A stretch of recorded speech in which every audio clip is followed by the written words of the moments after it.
Hello everyone, कैसे हो आप सब लोग। स्वागत है आपका आज की इस क्लास में जहां हम पढ़ेंगे मेटल्स एंड नॉन मेटल्स के बारे में। अपने साइंस में केमिस्ट्री का चैप्टर नंबर थर्ड, फर्स्ट और सेकंड चैप्टर के जो वन शॉट है वो मैं ऑलरेडी डाल चुका हूं। केमिकल रिएक्शन एंड इक्वेशन, उसके बाद में एसिड बेसिस एंड सॉल्ट।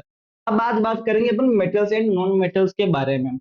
तो उस चैप्टर के अंदर अपने को कुछ बातें तो है जो अपन ने पहले पढ़ रखी है, उन्हीं को पढ़नी है, जो आपने पुरानी क्लासों में पढ़ी होगी, एट्थ में, नाइन्थ में वगैरह में। जैसे कि मेटल्स और नॉन मेटल्स की फिजिकल प्रॉपर्टी वगैरह। टेंथ क्लास के सिलेबस में अपन उनकी फिर केमिकल प्रॉपर्टीज पढ़ेंगे, उनकी रिएक्शंस पढ़ेंगे। और उसके बाद में फिर मेटल का एक्सट्रैक्शन पढ़ेंगे कि वो कैसे होता है, कंसंट्रेशन के वगैरह कैसे होता है, रिफाइनिंग कैसे होती है। इन सब चीजों के बारे में अपन बात करेंगे। सबसे पहले स्टार्ट करते हैं अपन इनकी फिजिकल प्रॉपर्टी से। तो फिजिकल प्रॉपर्टी कौन कौन सी होती है, उससे पहले मेटल, नॉन मेटल और ये चीजें हैं क्या। तो देखो, दुनिया भर में जितने भी एलिमेंट्स हैं, दुनिया भर में जितने भी एलिमेंट्स हैं, या आपने आपके पीरियोडिक टेबल में जितने एलिमेंट्स देख रखे हैं ना, वो सारे के सारे या तो मेटल्स होंगे, या नॉन मेटल्स होंगे, या होंगे मेटेलोइड्स। क्या होंगे? मेटेलोइड्स। मेटेलोइड्स, ठीक है। तो या तो मेटल्स होंगे, या नॉन मेटल्स होंगे, या मेटेलोइड्स होंगे। मेटल्स जो होते हैं उनकी कुछ प्रॉपर्टी अलग होती है। नॉन मेटल्स की जो प्रॉपर्टी होती है वो कुछ अलग होती है। जो अपन बात करेंगे, फिजिकल प्रॉपर्टी अलग होती है, केमिकल प्रॉपर्टी अलग होती है। और उसके बाद में ऐसे कुछ एलिमेंट जिनके अंदर कुछ कुछ फिजिकल मेटल जैसी प्रॉपर्टी भी होती है, और कुछ कुछ नॉन मेटल जैसी प्रॉपर्टी भी होती है। तो इस टाइप के जो भी मेटल्स या इस टाइप के जो भी एलिमेंट्स होते हैं उनको अपन क्या बोलते हैं? उसको बोलते हैं अपन मेटेलोइड्स। तो इनके बारे में भी हल्का सा इंट्रोडक्शन अपन करेंगे, मेटेलोइड्स के बारे में भी। अपन स्टार्ट करते हैं इनकी फिजिकल प्रॉपर्टीज से। ठीक है, ये बात समझ में आ गया, क्लियर हो गया मेटल एंड नॉन मेटल क्या चीज है। तो फिजिकल प्रॉपर्टी, फिजिकल प्रॉपर्टी में सबसे पहली जो प्रॉपर्टी आती है आपके, वो प्रॉपर्टी है मेटल्स आर मेलेबल। क्या होते हैं मेटल्स? मेटल्स मेलेबल होते हैं। मेलेबल का मतलब क्या होता है? देखो, मेटल्स को आप पीट करके, बार बार बार बार पीट करके उनको एक पतली शीट में चेंज कर सकते हो ना। Can be hammered into sheets. उनको आप शीट में चेंज कर सकते हो। जैसे आपने आपके घर में जो आप खाना पैक करते हो, तो एल्यूमिनियम फॉइल आता है ना, फॉइल पेपर, किसका बना होता है? वो एल्यूमिनियम का बना होता है। एल्यूमिनियम तो मेटल तो हार्ड होता है, तो वो पेपर जैसा कैसे मिला, तो शेप कैसे मिला? तो उसको बार बार बार बार बार बार पीटा जाता है उसको। ठीक है, पीटने से क्या बनता है? उसको एक चद्दर बना देते हैं, बहुत लंबी सी शीट बना देते हैं उसकी, जो बाद में पेपर जैसा बन जाता है, जिससे अपन खाना रैप करते हैं। या आपने मिठाई खाई होगी, तो मिठाई के ऊपर वो सिल्वर चांदी का वर्क होता है, या फिर गोल्डन वर्क होता है। ऐसा दिख रहा है फोटो में, ऐसा गोल्डन वर्क होता है। जो मतलब पैसे वाले लोग जो मिठाई खाते हैं उसमें गोल्डन वर्क होता है। बाकी चांदी का वर्क तो आपने देख ही रखा होगा, और गोल्डन वर्क देखा ही होगा आप लोगों ने।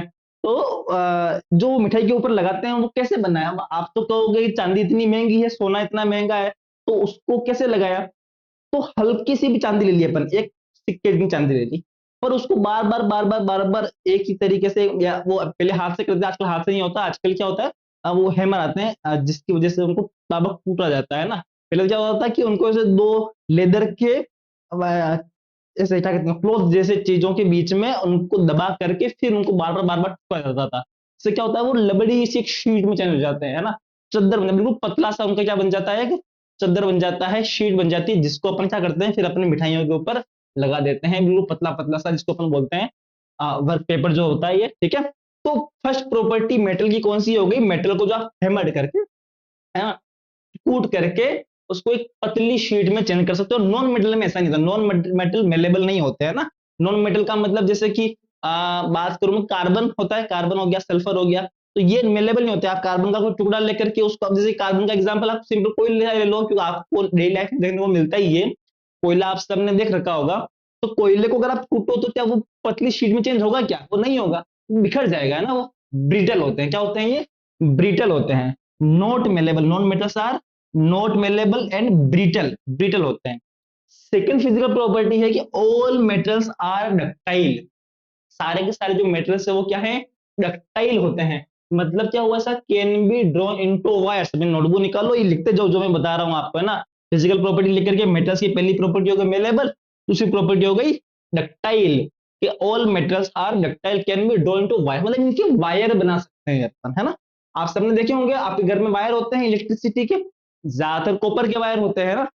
या आपने एल्यूमिनियम के वायर भी देखे होंगे, बहुत सारी जगह पे यूज होते हैं। तो अलग अलग तरह के वायर जो है अपन बनाते हैं। या आपने कहीं वो से कहीं कुछ चीज बांधने के लिए, या फिर अपना आरसीसी वगैरह होती है घरों में, छत डलती है, तो वहां पे वो लोहे के जो रोड्स होती है उनको किससे बांधते हैं, आयरन रोड से किससे बांधते हैं, वायर से बांधते हैं, पतले पतले वायर से। तो उनको चाहे तो मोटे वायर चाहे तो पतले वायर में अपन चेंज कर सकते हैं, जितना पतला बना सकते हैं उनको बना सकते हैं ना। ये क्वालिटी होती है किसके अंदर, मेटल में। मेटल्स का डक्टाइल, नॉन मेटल नहीं होते, नॉन मेटल को तोड़ करके अपन का वायर नहीं बना सकते। वायर किसका बना सकते हैं, वायर बना सकते हैं अपन मेटल्स का। जैसे कि कौन सा मेटल हो गया आपका, कॉपर मेटल हो गया, जैसे कि आपका आयरन मेटल हो गया, जैसे कि आपका एल्यूमिनियम हो गया। गोल्ड के भी बनते हैं ना, गोल्ड के और सिल्वर के। वैसे कि अपन जो गहने पहनते हैं, तो आपने कभी ऐसी किसी कोई आप में से कोई सोने चांदी के काम करने वाले घर से हो, या फिर आपने किसी कहीं देखे हो, तो जो डिजाइन होती है ना आपके जो गहनों के अंदर, या हाथ में चूड़ियां पहनते हैं, या जो भी आप सोने के पहनते हो, तो उसके अंदर क्या होता है कि वो ऐसे स्प्रिंग्स वगैरह जो अलग अलग टाइप की डिजाइन होती है, वो कैसे बनती है। पहले वो क्या करते हैं, जो सोने का काम करने वाले जो कारीगर होते हैं, मिस्त्री होते हैं, जो वर्कर्स होते हैं, वो उसको पतले वायर में चेंज करते हैं ना। और फिर उस वायर की अलग अलग तरह की डिजाइन बनाते हैं, या तो शीट में चेंज करते हैं, शीट के ऊपर फिर डिजाइन लगाते हैं ना। तो उसको वायर में चेंज कर सकते हैं अपन, गोल्ड को और सिल्वर को, इस वजह से वो डिजाइन बन पा रही है। बाकी डिजाइन ऐसे बन सकती थी क्या, इसे डिजाइन बाकी नहीं बन सकती।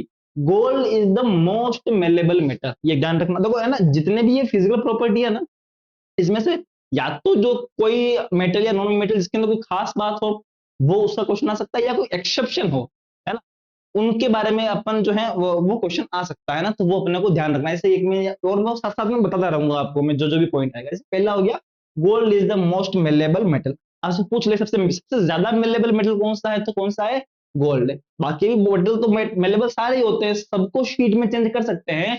पर ऐसा मेटल जो सबसे ज्यादा मेलेबल होता है, उसको सबसे ज्यादा शीट में चेंज कर सकते हैं, सबसे ज्यादा पतली शीट इसकी बना सकते हैं, वो कौन सा हो गया, गोल्ड हो गया भाई। चलो आगे चलो। उसके बाद में मेटल्स की बात कर दी मैंने आपको, नॉन डक्टाइल होते हैं, नॉन मेटल नॉन डक्टाइल होते हैं, उसको शीट में आप चेंज नहीं कर सकते। आगे चलते हैं। नेक्स्ट नेक्स्ट जो अपनी फिजिकल प्रॉपर्टी वो है सोनोरिटी। क्या है, सोनोरिटी। सोनोरिटी क्या चीज होती है जब मेटल को आप दबा मारते हो ना, स्ट्राइक करते हो, तो उसमें से एक रिंगिंग साउंड आती है। क्या आती है, रिंगिंग साउंड होती है। इस प्रॉपर्टी को सोनोरिटी बोलते हैं। नॉन मेटल में से साउंड नहीं आती। ये आपने देखिए मंदिर में घंटी होती है, देखिए, तो वो घंटी जो बजती है, तो वो क्यों बज रही है, वो मेटल है इसलिए बज रही है, वो नॉन मेटल होती तो नहीं बजती। कि मेटल में ही ये प्रॉपर्टी होती है, कौन सी प्रॉपर्टी, सोनोरिटी की। उसको स्ट्राइक करते हैं तो क्या होती है, उसमें से आवाज आती है, आवाज आती है ना। इसको बोलते हैं सोनोरिटी। अब जैसे कि आपने वो देखा होंगे आपके स्कूल्स वगैरह में या कहीं ऑफिस वगैरह में, वैसी बेल होती है, एक तो इलेक्ट्रिक बेल होती है, एक मैनुअल भी होती है ना, मैकेनिकल बेल आपने देखी होगी। उसको यूं मारते हैं हाथ से तो बजती ट्रिंग ऐसे करके। उसमें क्या होता है, एक हैमर लगाता है हल्का सा, तो जब उसके अंदर आप उसको मारते हो तो हैमर जो है उसको टकराता है, और ऐसे आवाज आती है। या आपने साइकिलों में जो पुरानी घंटी होती है वो देखी होगी, तो अपन उसको यूं अंगूठे से प्रेस करते हैं उसको, तो फिर वो बार बार स्ट्राइक करता है हैमर उसके ऊपर, जिसकी वजह से आवाज आती है। तो और आपने घर में देखा होगा कि जब आप किचन वगैरह के अंदर कुछ सामान लेने जा रहे हो, कोई बर्तन गिर गया आपसे, और जनरली बर्तन मेटल के होते हैं, प्लास्टिक का तो अलग, मेटल अगर मेटल के हैं तो मतलब किसी आवाज आती है, से आवाज आती है ना। तो वो किसकी वजह से आ रही है, क्योंकि वो मेटल जो है वो कौन सी प्रॉपर्टी है उनकी, सोनोरिटी, वो सोनोरस होते हैं, है ना, वो स्ट्राइक करते हैं तो आवाज आती है। Non metal do not show the property of sonority. Non metals में से लकड़ी का टुकड़ा गिर जाए आवाज नहीं आएगी, रबर में से आवाज नहीं आएगी, नॉन मेटल है ना ये। कार्बन का कोई टुकड़ा गिर जाए, फिर कोयला टुकड़ा गिर जाए, उसमें से आवाज नहीं आती। किसमें आती है, केवल और केवल, केवल और केवल किसमें आती है, मेटल से में आती है। ठीक है। फिर डेंसिटी, डेंसिटी होती क्या है, तो मेरी बात सुनो कि जितने भी जो पार्टिकल्स, जितने भी जो एलिमेंट्स हैं, वो सारे सारे पार्टिकल से मिलकर बने, छोटे छोटे पार्टिकल जिसको अपन एटम कहते हैं। अपन ने 9 क्लास में पढ़ रखा है ना। तो बहुत सारे एटम से मिलकर बने होते हैं। अब ये एटम हो सकता है कि, अब अपन ने ये पढ़ रखा है, सॉलिड्स के अंदर जो एटम्स होते हैं वो बहुत ज्यादा फास्ट होते हैं पार्टिकल्स, लिक्विड में थोड़ा दूर दूर गैप ज्यादा होता है, और गैस में थोड़ा ऊर्जा ज्यादा होता है। जैसे कि मान लो कि ये आपके क्या है, मेटल है, तो इसके अंदर जो पार्टिकल्स होंगे वो बिल्कुल पास पास होंगे ऐसे। जो और सॉलिड, सॉरी मैं क्या बोल रहा हूँ, सॉलिड है ना, सॉलिड में थोड़े पास पास होंगे, बिल्कुल पास पास होंगे। गैस में थोड़े से दूर दूर होते हैं ऐसे, है ना। और जो लिक्विड होता है उस गैस में थोड़े, लिक्विड में थोड़े से और ज्यादा दूर होंगे। और गैस के अंदर और ज्यादा दूर होते हैं ना, गैस के अंदर बहुत ज्यादा दूर दूर होते हैं। तो ऐसे पार्टिकल्स के जो डिस्टेंस होती है इसको अपन डेंसिटी बोलते हैं, मतलब सॉलिड की जो डेंसिटी होती है वो बहुत ज्यादा होती है, पार्टिकल्स होते हैं वो बहुत पास पास होते हैं। और जो लिक्विड होता है उसकी डेंसिटी थोड़ी कम होती है, और जो गैस होती है उसकी डेंसिटी और कम होती है। अब मेटल नॉन मेटल जो है उनमें हो सकता है सॉलिड भी हो, लिक्विड भी होते हैं, गैस भी होते हैं नॉन मेटल तो, बट मेटल जनरली सॉलिड होता है ना। तो उनके जो बीच में पार्टिकल्स के जो डिस्टेंस है ना, ये है ना, ये मेटल्स के अंदर जो होती है बहुत कम होती है, बहुत ज्यादा पास पास होते हैं, डेंसिटी ज्यादा होती है। डेंसिटी समझ में आ गया आपको? डेंसिटी मतलब क्या हो गया, metals are generally denser than non metal, non metals के कंपेरिजन। अब नॉन मेटल लिक्विड है तो उससे तो कम होगी होगी, ये दिखती बात है। बट कोई सॉलिड भी है, कोई नॉन मेटल ऐसा है जो सॉलिड भी है, और क्या है वो, नॉन मेटल है। क्या है वो, नॉन मेटल है। तो उसके अंदर जो पार्टिकल्स होंगे वो इसके कंपैरिजन में थोड़े से दूर दूर होंगे, इसकी डेंसिटी इससे थोड़ी सी कम होगी। बट इसमें एक एक्सेप्शन है जो कि बड़ा इंपॉर्टेंट है। क्या exception? Diamond has a large value density, a non metal है फिर भी। डायमंड क्या है, एक नॉन मेटल है। अपन तो नेक्स्ट चैप्टर आएगा अपना कार्बोनेट कंपाउंड, उसके अंदर अपन डिटेल में बात करेंगे डायमंड की प्रॉपर्टी, कार्बन की जो भी और भी जो चीजें हैं कार्बन की बनने वाली, फ्लोरीन, ग्रेफाइट, डायमंड, इन सब के बारे में। बट अभी बात करते हैं अपन, डायमंड जो है वो क्या है, नॉन मेटल है, कार्बन से बना हुआ है, बट उसकी डेंसिटी बहुत ज्यादा होती है फिर भी, है ना। तो ये एक्सेप्शन है। बाकी जितने भी जो नॉन मेटल्स है उनकी डेंसिटी कम ही होगी किसके मुकाबले, मेटल्स के मुकाबले, मेटल के कंपैरिजन में। बट डायमंड एक्सेप्शन है, डायमंड नॉन मेटल है बट उसकी जो डेंसिटी होती है वो बहुत ज्यादा होती है। ठीक है, आपको पता है भी वो हार्डेस्ट एलिमेंट है आपके। नेक्स्ट चले अपन आगे, समझ में आ गया, सोनोरिटी समझ में आ गई, डेंसिटी समझ में आ गई। इससे पहले क्या पढ़ा अपन ने, मेलेबल पढ़ा, डक्टाइल पढ़ा। मेटल मेलेबल होते हैं, डक्टाइल होते हैं, सोनोरस होते हैं, हाई डेंसिटी होती है। नॉन मेटल के अंदर मैंने आपको बता दिया क्या क्या होता है। अगली प्रॉपर्टी है लस्टर। लस्टर क्या होता है, metals have shiny surface and can be polished. Metals जो होते हैं उनकी शाइनी सरफेस होती है ना, चमकते हैं वो, आपने देखा चांदी चमकती है, सोना चमकता है, एल्यूमिनियम चमकता है, कॉपर चमकता है। नॉन मेटल शाइनी नहीं होते, है ना। अब इसके अंदर एक्सेप्शन की बात करूंगा मैं, लेकिन जनरली जो होते हैं क्या होते हैं, वो डल होते हैं। जनरली जो नॉन मेटल्स होते हैं वो क्या होते हैं, डल होते हैं, उनमें शाइन नहीं होती, चमक नहीं होती है ना। तभी तो अपन वो ज्वेलरी पहनते हैं ना, aluminium, sorry aluminium, aluminium jewellery कौन पहनता है भाई, गोल्ड की और सिल्वर की। आप ज्वेलरी पहनते हो तो क्यों पहनते हो, क्योंकि उनको शाइनी होते, चमकते, अच्छे लगते हैं, सुंदर लगते हैं ना। नॉन मेटल्स जो होते हैं जनरल होते हैं, एक्सेप्शन इसके अंदर भी, डायमंड जो है वो नॉन मेटल है बट शाइनी होता है, चमकता है। आप डायमंड ज्वेलरी पहनते हो, पता है आपको। इसके अलावा ब्रोमाइन एंड आयोडीन, ये भी नॉन मेटल है बट ये शाइनी होते हैं, ये ना चमक होती है। तो ये जो एक्सेप्शन है वो इंपॉर्टेंट है, वो याद रखना है ना। और तुम डेंसिटी के अंदर कि डायमंड नॉन मेटल है बट फिर भी हाई डेंसिटी होती है।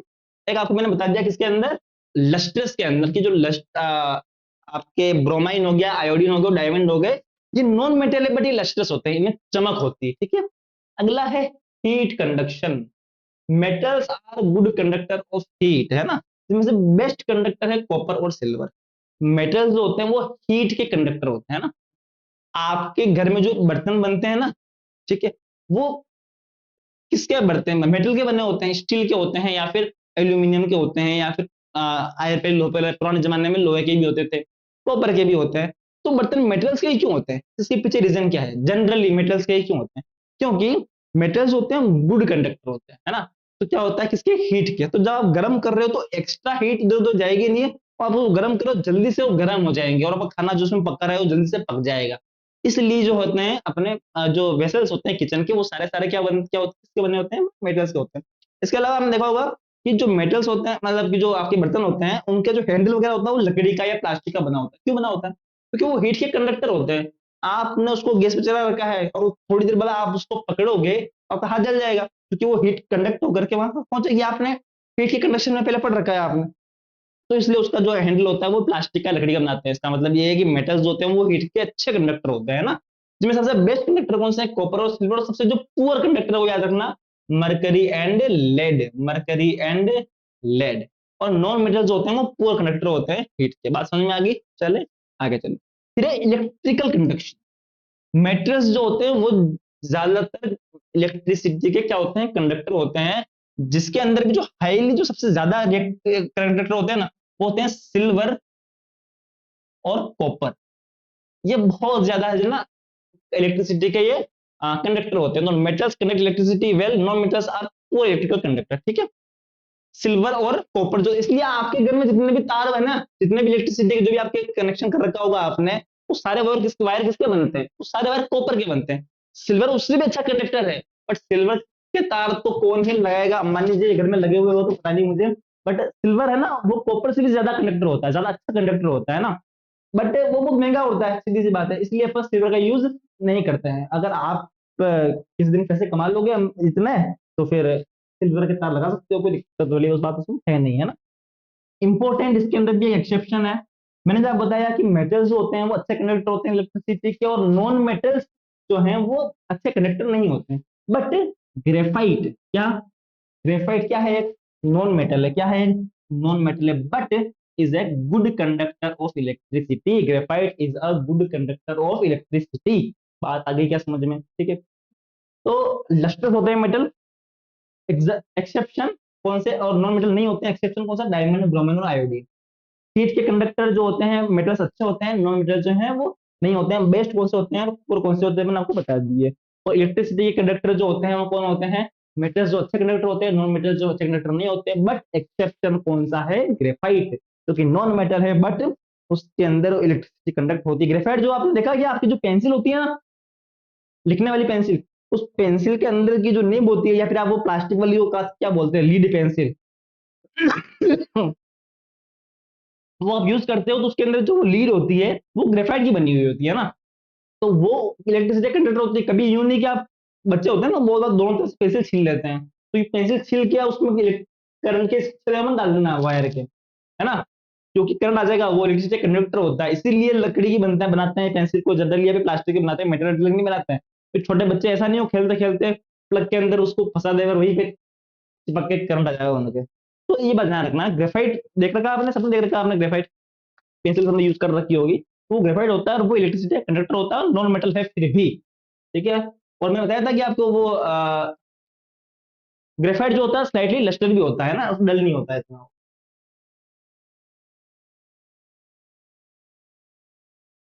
उसके बाद में बात करते हैं अपन उनकी हार्डनेस के बारे में, है ना, हार्डनेस एंड स्टेट। तो जनरली हार्ड होते हैं और सॉलिड स्टेट में होते हैं। मेटल्स होते हैं जनरली क्या होते हैं, हार्ड होते हैं। और तो मैं बताया था आपको कि भाई वैसे तो देखो लिक्विड भी हो सकते हैं नॉन मेटल, है ना, नॉन मेटल्स होते हैं वो लिक्विड भी हो सकते हैं बट सॉलिड भी हो सकते हैं। और जो मेटल्स होते हैं वो जनरली सॉलिड ही होते हैं, है ना, अभी इनकी एक्सेप्शन है वो बात बात करेंगे अपन। और जो इनका अपीयरेंस होता है वो क्या होता है, ग्रे सिल्वर कलर का अपीयरेंस होता है, हार्ड होता है, मतलब बता दिया मैंने आपको। और नॉन मेटल जो है वो क्या है, नॉन मेटल भी सॉलिड, लिक्विड और गैस। नॉन मेटल सॉलिड भी हो सकते हैं, लिक्विड भी हो सकते हैं, गैस भी हो सकते हैं। और डेंसिटी जब प्रतिमा कहता है डेंसिटी लेकिन कम होती है, ठीक है, बात समझ में आ गई आपको। और ये ग्रे और सिल्वर कलर होते हैं, ये ज्यादा कलरलेस होते हैं ज्यादातर, दूसरे कलर भी हो सकते हैं इनके, ठीक है। उसके बाद में इसमें कुछ एक्सेप्शन है, जैसे कि mercury is the only material liquid at room temperature. मैंने क्या बताया कि लिक्विड जो है वो जनरली सॉलिड होते हैं, और क्या कहते हैं उसको, सॉलिड होते हैं और टफ होते हैं ना, हार्ड होते हैं। बट मर्करी जो है ना, Hg, मरकरी एक मेटल है, बट वो रूम टेम्परेचर के ऊपर क्या होता है, लिक्विड फॉर्म में होता है। कौन से फॉर्म में होता है, लिक्विड फॉर्म में होता है। इसके अलावा sodium, potassium and lithium are soft metal easily cut with knife. ऐसे सोडियम को, पोटेशियम को और लिथियम को आप इतने सॉफ्ट होते हैं कि चाकू से आप कट कर सकते हो। आपने लैब में देखे होंगे सोडियम, सोडियम के छोटे छोटे पीस जो होते हैं वो केरोसिन के अंदर रखना भी बात करेंगे अपन, वो हाईली वो होते हैं, रिएक्टिव होते हैं। तो उनको आपने देखा होगा कि वो इसे कट करके छोटे छोटे पीस जो होते हैं वो रखे होते हैं केरोसिन के अंदर, है ना। तो उसको चाकू से काट रखा होगा, लैब असिस्टेंट है या आपके टीचर ने, चाकू से काट सकते हैं। सोडियम को, पोटेशियम को, लिथियम को आप चाकू से काट सकते हो। जनरली सारे मेटल सॉलिड होते हैं, हार्ड होते हैं, बट एक तो मरकरी जो लिक्विड फॉर्म में होता है रूम टेम्परेचर पे, और सोडियम, पोटेशियम और लिथियम जो होते हैं सॉफ्ट होते हैं, सॉफ्ट होते हैं उसको आप चाकू से कट कर सकते हो। बात समझ में आ गई, चले आगे। और एक और नॉन मेटल है डायमंड। मैंने बताया कि डायमंड के नॉन मेटल जो होते हैं वो जनरली इतना हार्ड नहीं होते हैं, बट डायमंड एक एक्सेप्शन है ना, क्योंकि नॉन मेटल है बट फिर भी क्या होता है, बहुत हार्ड होता है ना, हार्डेस्ट मटेरियल कहते हैं अपन, हार्ड क्या, ठीक है। अब आ जाते हैं अगली फिजिकल प्रॉपर्टी के ऊपर। अभी तो कौन सी फिजिकल प्रॉपर्टी पढ़ लिया अपन ने, तो एक बार रिविजन कर लेते हैं। सबसे पहले अपन ने कौन सी फिजिकल प्रॉपर्टी पढ़ी थी, अपन ने पढ़ी थी मेटल्स मेलेबल होते हैं, नॉन मेटल नहीं होते हैं। मेटल्स डक्टाइल होते हैं, नॉन मेटल नहीं होते हैं। मेटल्स जो होते हैं वो लस्टर होते हैं, नॉन मेटल नहीं होते हैं। मेटल्स जो होते हैं वो सोनोरस होते हैं, उनमें से आवाज आती है स्ट्राइक करने पर, नॉन मेटल में से नहीं आती है। मेटल्स जो होते हैं और कौन सी प्रॉपर्टी पढ़ी थी अपन ने, हीट के कंडक्टर होते हैं, और नॉन मेटल से अच्छे कंडक्टर नहीं होते हैं। मेटल से इलेक्ट्रिसिटी के अच्छे कंडक्टर होते हैं, नॉन मेटल्स नहीं होते हैं। ये सारी प्रॉपर्टी अपन ने पढ़ ली, और छूट गई क्या? सब हो गई। चलिए, फिजिकल प्रॉपर्टीज पढ़ रहे हैं, अगली वाली अपनी है, वो है आपके मेल्टिंग पॉइंट और बॉइलिंग। अब मैंने बताया आपको कि दो जनरली होते हैं हार्ड, है ना, मेटल्स, और सॉलिड होते हैं। अब मुझे पहले, अच्छा आपको ये पता है या नहीं है कि मेल्टिंग पॉइंट और बॉइलिंग पॉइंट क्या होता है? मैं बताता हूँ आपको। मेल्टिंग पॉइंट क्या होता है, सबसे पहले था ना, मेल्टिंग पॉइंट क्या होता है, एमपी लिखते हैं शॉर्टकट में, मेल्टिंग। कोई भी एलिमेंट किस टेम्परेचर को अचीव करने के बाद में मेल्ट होना स्टार्ट हो जाएगा, है ना, अगर वो सॉलिड है तो किस टेम्परेचर पे जाने के बाद में वो मेल्ट होना स्टार्ट हो जाएगा, तो उसको मतलब बोलते हैं उसका मेल्टिंग पॉइंट, है ना। जैसे H2 होता है पानी, उसका 0 डिग्री मेल्टिंग पॉइंट होता है, 0 डिग्री से कम कम है तब तक क्या है वो सॉलिड फॉर्म में रहेगा। पर जैसे जीरो से बड़ा, 0 1 हुआ, वो फिर क्या करो, मेल्ट होना स्टार्ट कर देता है ना, ये इसका मेल्टिंग पॉइंट। ऐसे ऐसे आयरन के भी होता है, आयरन का 3000 डिग्री के आसपास कुछ होता है, तो उसको 3000 डिग्री तक गर्म करोगे तो फिर वो मेल्ट होना स्टार्ट कर देगा, आयरन जो है ना, लिक्विड बनना स्टार्ट कर देगा। और एक होता है बॉइलिंग पॉइंट। क्या होता है बॉइलिंग पॉइंट? कि किस टेम्परेचर पे आने के बाद वो बॉइल होना स्टार्ट कर देगा, है ना, बॉइल होकर वेपर होना स्टार्ट कर देगा। जैसे कि पानी होता है, पानी का 100 डिग्री होता है बॉइलिंग पॉइंट, कितना होता है 100 डिग्री, मतलब 100 डिग्री पर टेम्परेचर पर जाने के बाद वो गर्म करना, वेपर बनना स्टार्ट कर देगा। ठीक, बात समझ में आ गई? तो मेल्टिंग पॉइंट, बॉइलिंग पॉइंट समझ में आ जाओ। अब आप खुद बता सकते हो मुझे कि जो मेटल, अब तक जो पढ़ा उस हिसाब से, कि मेटल्स होते हैं जनरली हार्ड होते हैं, डेंसिटी हाई होती है, पार्टिकल्स पास पास होते हैं, सॉलिड होते हैं, टफ होते हैं, और नॉन मेटल्स होते हैं इनके कंपैरिजन में इतना हार्ड, टफ, हाई डेंसिटी के नहीं होते, है ना। तो क्या इस मेटल्स को मेल्ट करने में और बॉइल करने में ज्यादा टेम्परेचर देना पड़ेगा या नॉन मेटल्स को देना पड़ेगा? कॉमन सी बात है कि जो मेटल्स हैं उसके अंदर आपको ज्यादा टेम्परेचर देना पड़ेगा ताकि उसको आप मेल्ट कर पाओ या बॉइल कर पाओ। बात समझ में आ गई?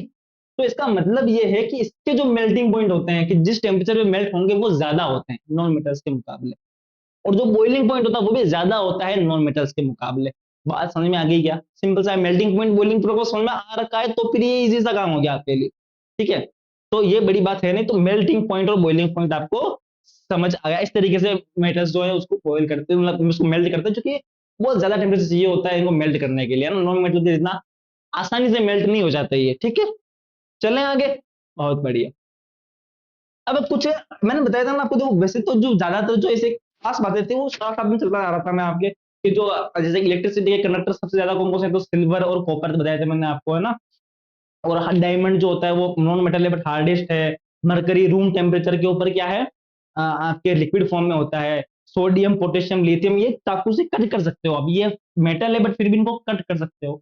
तो ये अलग अलग टाइप की प्रॉपर्टी जो अपन ने पढ़ ली थी, बट कुछ और के बारे में हम बात कर रहे हैं। जैसे कि मरकरी बता दिया मैंने आपको, लिक्विड एट रूम टेम्परेचर। ऐसा कौन सा आपको क्वेश्चन आ जाए कि this metal is liquid in room temperature, कौन सा होगा? मरकरी होगा, एचजी फॉर्मूला होता है। बेस्ट कंडक्टर ऑफ हीट कौन सा है? तो कॉपर है और सिल्वर है। सबसे बेस्ट कौन सा हो गया? कॉपर हो गया और सिल्वर हो गया। ठीक है, उसके बाद में है आपके can be cut with knife. ऐसे कौन से जो मेटल्स है उसको आप नाइफ से कट कर सकते हो? तो कौन सा हो गया? सोडियम हो गया, पोटेशियम हो गया, लिथियम हो गया। और पुअर हीट कंडक्टर कौन से होते हैं? तो मर्करी हो गया, लेड हो गया। ये आपका रिवीजन हो जाएगा फिक्स सा। तो अपन ने जो है फिजिकल प्रॉपर्टी अब है अपनी पढ़ ली है। अब अपने को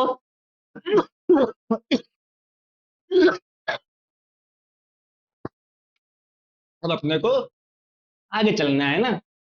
फिजिकल प्रॉपर्टी देखो, ये फिजिकल प्रॉपर्टी आपने पहले पढ़ रखी है 8th क्लास के में, शायद हाँ 7th 8th क्लास के अंदर जो है आपके मेटल्स की, नॉन मेटल्स की सारी प्रॉपर्टी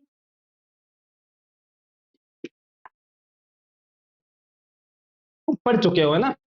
और अपने को क्या करना है, इसके आगे का काम करना है ना। इनके अंदर तो ध्यान रखने वाली बात है, जो एक्सेप्शन होते हैं ना, वो बड़े इंपॉर्टेंट है, उनको याद रखना। अब बात कर रहे हैं अपन, चलते हैं अपन इंपॉर्टेंट पार्ट की तरफ, वो है आपके केमिकल प्रॉपर्टीज। क्या है? Chemical properties. ठीक है, चलिए केमिकल प्रॉपर्टीज कौन सी होती है, सबसे पहले बात करते हैं मेटल्स की। जब रिएक्शन करो आप ऑक्सीजन के साथ, मेटल्स की जब आप रिएक्शन करो ऑक्सीजन के साथ में, क्या होता है? तो मेटल की ऑक्सीजन के साथ में रिएक्शन करोगे तो बेसिक मेटल ऑक्साइड बनता है। क्या बनता है? बेसिक मेटल ऑक्साइड, जैसे कि कॉपर क्या है, एक मेटल है, रिएक्शन करे आपने ऑक्सीजन के साथ में क्या बनेगा, कॉपर ऑक्साइड बनेगा। इसका नेचर कैसा होगा, बेसिक नेचर का होगा। कैसा नेचर का होगा, बेसिक नेचर का होगा। तो मेटल्स की जब ऑक्सीजन के साथ में रिएक्शन होती है तो क्या बनता है, basic metal oxide. Aluminium reaction करो ऑक्सीजन के साथ में क्या बनेगा, एल्यूमिनियम ऑक्साइड बनेगा। इसका नेचर क्या होगा, बेसिक नेचर होगा भाई। क्या नेचर होगा, बोलो, बेसिक नेचर होगा, है ना। और नॉन मेटल की रिएक्शन करवाते हैं ऑक्सीजन के साथ में, क्या होता है, तो नॉन मेटल ऑक्साइड बनता है। और इसका जो नेचर होता है वो क्या होता है, एसिडिक होता है। इसका नेचर बेसिक तरह से क्या होगा, जैसे सल्फर की रिएक्शन करवाओ ऑक्सीजन के साथ में तो क्या बनता है, सल्फर डाइऑक्साइड बनता है, जो कि क्या होता है, एसिडिक नेचर का होता है।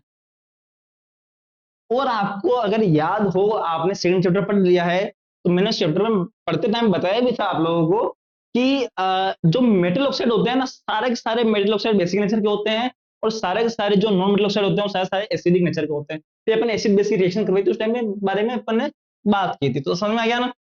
नॉन मेटल की ऑक्सीजन के साथ रिएक्शन होती है तो हमेशा नॉन मेटल ऑक्साइड जो बनता है वो एसिडिक नेचर का ही होता है। और बेसिक मेटल ऑक्साइड जो बनता है वो हमेशा क्या होता है, बेसिक नेचर का ही होता है। बात समझ में आ गई।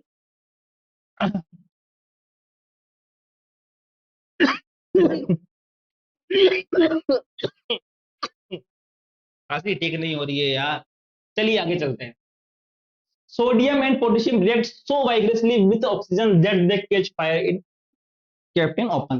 देखो, अब ऑक्सीजन का रिएक्शन होती है, बट सोडियम और पोटेशियम जैसे जो एलिमेंट्स होते हैं, जो मेटल्स है ना, तो बहुत ज्यादा रिएक्टिव होते हैं ना, हाईली रिएक्टिव मेटल्स बोलते हैं इनको। आपने पढ़ी भी रखी रिएक्टिव सीरीज। तो इनको ऐसे ओपन में भी रिएक्ट नहीं सकता, क्योंकि एनवायरमेंट में ऑक्सीजन तो है, तो उस ऑक्सीजन के साथ में रिएक्ट करके क्या कर लेते हैं, ये ब्लास्ट ब्लास्ट कर देते हैं भाई। खतरनाक चीज है ये। तो फिर क्या है, इसको अपन केरोसिन में रखते हैं। आपने देखा होगा लैब के अंदर केरोसिन के अंदर या पेट्रोल के अंदर उसको रखते हैं, ताकि किसी भी तरीके से ऑक्सीजन के टच में ये आ ही नहीं सके। आज समझ आ गई, क्लियर हो गई। दूसरी बात, iron does not burn on heating, but iron filings burn vigorously. तो ऑक्सीजन से रिएक्शन कराने का मतलब है हीट करना, गर्म करना, है ना। तो आयरन को जब गर्म करो ऑक्सीजन के साथ में रिएक्शन कराओगे तो रिएक्शन होगी नहीं, बट आयरन फीलिंग्स है, लोहे का चूरा है ना। आयरन लोहे का चूर्ण बोलते हैं, चूर्ण बोलते हैं, क्या बोलते हैं, चूरा क्या बोलते हैं, फीलिंग्स बोलते हैं इंग्लिश में। तो उसके साथ जब रिएक्शन करोगे ना, तब वो रिएक्ट करेंगे, एकदम से जलेंगे वो, और मेटल ऑक्साइड उसमें बनेगा, आयरन ऑक्साइड बन जाएगा। Aluminium and gold do not react with oxygen. समझ में आ गया। जैसे मैं बता दिया, सारे मेटल जो होते हैं रिएक्ट होते हैं तो मेटल ऑक्साइड बनता है, बेसिक नेचर का होता है। बट गोल्ड और सिल्वर जो होते हैं ऑक्सीजन के साथ रिएक्शन नहीं करते, इसीलिए तो इनकी ज्वेलरी पहनते हैं अपन। तो रिएक्शन होगी नहीं, क्योंकि एनवायरमेंट में ऑक्सीजन है। अगर आप पहन के घूमोगे तो फिर रिएक्ट कर लेंगे ये, और रिएक्ट कर लेंगे तो कुछ कुछ बना देंगे ये, मेटल ऑक्साइड हो जाएगा, वहां पे कोरोड हो जाएंगे, कोरोड। तो इसलिए अपन इनकी ज्वेलरी पहनते हैं, क्योंकि ये कोरोड होते ही नहीं है ना। कोरोड क्यों नहीं होते हैं, क्योंकि रिएक्शन करते ही नहीं है ऑक्सीजन के साथ में। चलें आगे, चलिए। अच्छा एक बात, एम्फोटेरिक ऑक्साइड बहुत इंपॉर्टेंट, ऐसे क्वेश्चन आ रखे हैं एग्जाम में ना। एम्फोटेरिक ऑक्साइड होते हैं क्या, क्या चीज होती है एम्फोटेरिक ऑक्साइड, समझना है इसको। Oxides which show both acidic as well as basic behavior are called amphoteric oxide। तो अभी अपन बात की थी कि मेटल की रिएक्शन होगी ऑक्सीजन के साथ में, अभी यह बात की कि मेटल की रिएक्शन क्यों होगी ऑक्सीजन के साथ में, तो क्या बनेगा कि मेटल ऑक्साइड बनेगा, जो कि बेसिक नेचर का होगा। नॉन मेटल की रिएक्शन कराओगे आप किसके साथ में, ऑक्सीजन के साथ, तो नॉन मेटल ऑक्साइड बनेगा, वो क्या होगा, एसिडिक नेचर होगा। बट ऐसा कंपाउंड जो कि क्या करे, एसिड नेचर का भी हो और बेस नेचर का भी हो, उसको हम बोलते हैं एम्फोटेरिक ऑक्साइड। बड़ा इंपॉर्टेंट है, इंपॉर्टेंट डाल के लिख लेना है इसको, है ना। स्टार स्टार जैसा बनाते हो आप, इसे बना करके लिख लो। इंपॉर्टेंट, एम्फोटेरिक ऑक्साइड क्या होता है, जैसे कि एग्जांपल के लिए जिंक ऑक्साइड है, can react with both acids and bases. अब मेरी बात सुनो, जो जिंक ऑक्साइड है, अगर तो वो एसिड है तो एसिड के साथ में रिएक्शन करेगा नहीं, और अगर वो बेस है तो बेस के साथ रिएक्शन करेगा नहीं, है ना। क्योंकि बेस तो एसिड के साथ करता है वो न्यूट्रलाइजेशन रिएक्शन, और एसिड बेस के साथ करता है, उल्टा होता है। अगर ये एसिड है तो एसिड के साथ नहीं करना चाहिए, और बेस है तो बेस के साथ नहीं करना चाहिए, एक साथ ही करना चाहिए। बट भाई साहब ये जो है एसिड के साथ भी रिएक्शन कर रहे हैं, मतलब यहाँ पे क्या करना, ये उल्टा नहीं आ गया क्या, बेसिक बिहेवियर बता रहे हैं। मतलब क्या बता रहे हैं ये आपको, अपना बेसिक बिहेवियर बता रहे हैं। जब इससे कर दिया इन्होंने रिएक्शन, HCl के साथ में रिएक्शन कर दी इन्होंने, जिंक क्लोराइड बन गया। और जब इन्होंने जिंक ऑक्साइड की रिएक्शन करी, इन्होंने वापस से NaOH बेसिक बेस है ये, तो बेस के साथ रिएक्शन करी, तब इन्होंने क्या बता दिया अपना एसिडिक बिहेवियर बता दिया, क्योंकि एसिड और बेस की रिएक्शन ही तो बनती है, और क्या बनता है सोल्ट एंड वाटर, ये बन गया सोल्ट, ये बन गया वाटर, ये बन गया सोल्ट, ये बन गया वाटर। इसका मतलब ये है कि ये जो मेटल है जिंक, ये जिंक ऑक्साइड जो है, वो जिंक ऑक्साइड एसिडिक बिहेवियर भी कर लेगा, बेसिक बिहेवियर भी कर लेगा, ये एसिड के साथ भी रिएक्शन कर लेगा और बेस के साथ भी रिएक्शन कर लेगा, बड़ा मस्त चीज है, इसलिए इसको क्या बोलते हैं एम्फोटेरिक ऑक्साइड बोलते हैं। ऐसे जैसे एल्यूमिनियम, एल्यूमिनियम ऑक्साइड है ना, एल्यूमिनियम ऑक्साइड भी क्या है एम्फोटेरिक ऑक्साइड है, क्योंकि एल्यूमिनियम ऑक्साइड जो भाई साहब है ये एसिड के साथ भी रिएक्शन कर रहे हैं, जब एसिड के साथ रिएक्शन कर रहे हैं मतलब क्या है, कौन सा बिहेवियर बता रहे हैं अपना, ये बेसिक बिहेवियर बता रहे हैं। बेसिक तो एसिड के साथ रिएक्शन करता है, सोल्ट एंड वाटर बनता है, एसिड तो एसिड का रिएक्शन करता नहीं है, और यही जो है आपके बेस के साथ भी रिएक्शन कर रहे हैं, मतलब उस टाइम पे क्या बता रहे हैं आपको एसिडिक नेचर बता रहे हैं, और एसिड के साथ में रिएक्शन करके क्या बता रहे हैं, एसिड और बेस साथ में रिएक्शन करके सोल्ट एंड वाटर बना रहे हैं। बात आ गई समझ में आपको? तो ऐसे ऑक्साइड्स जो कि एसिडिक, देखो या तो metal oxide, non metal oxide, metal oxide होते हैं बेसिक नेचर के, नॉन मेटल ऑक्साइड होते हैं एसिडिक नेचर के, बट ऐसे ऑक्साइड जो दोनों ही आपको हम बता देवे कि कौन कौन, दोनों ही आपको एसिडिक और बेसिक बिहेवियर कर देवे, इस टाइप के जो आपके ऑक्साइड्स होते हैं उनको हम बोलते हैं एम्फोटेरिक ऑक्साइड। जैसे कि एग्जांपल हो गया जिंक ऑक्साइड और एल्यूमिनियम ऑक्साइड, इनके नाम भी याद रखने, इनकी रिएक्शन भी याद रखना, भूलना मत यार, इंपॉर्टेंट सी चीज है, ठीक है। चले आगे, चलिए आगे चलते हैं।